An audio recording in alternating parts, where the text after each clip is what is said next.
मन को सदा सद्विचारों में संलग्न रखिए।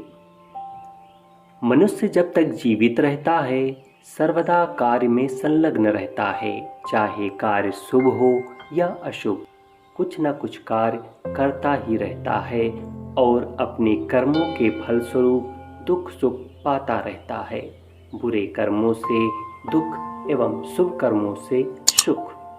जब हम ईश्वर की आज्ञानुसार कर्म करते हैं तो हमें किसी प्रकार का कष्ट नहीं होता, क्योंकि वे कार्य शुभ होते हैं।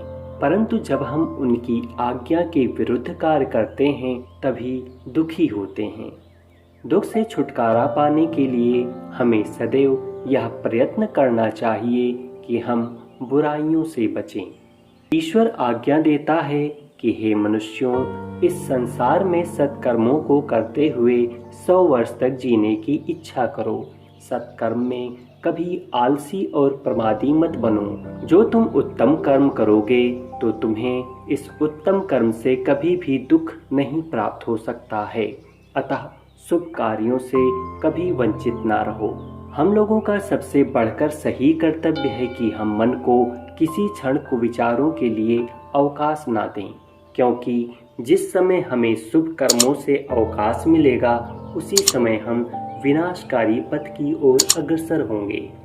मनुष्य का जीवन इतना बहुमूल्य है कि बार बार नहीं मिलता। यदि इस मनुष्य जीवन को पाकर हम ईश्वर की आज्ञा न मानकर व्यर्थ कर्मों में अपने समय को बर्बाद कर रहे हैं तो इससे बढ़कर और मूर्खता क्या है। इससे तो पशु ही श्रेष्ठ हैं, जिनसे हमें परोपकार की तो शिक्षा मिलती है।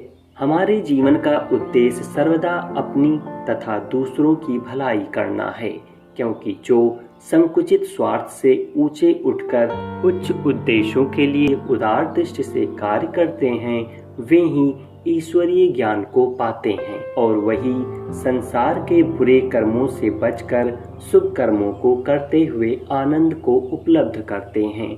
जो प्रत्येक जीव के दुख को अपना दुख समझता है तथा प्रत्येक जीव में आत्म भाव रखता है अथवा परमपिता परमात्मा को सदैव अपने निकट समझता है, वह कभी पाप कर्म नहीं करता। जब पाप कर्म नहीं तो उसका फल दुख भी नहीं।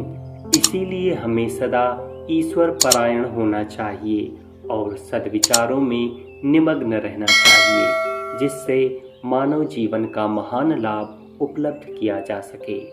पंडित श्री राम शर्मा आचार्य, अखंड ज्योति, मार्च 1949, पृष्ठ संख्या 19।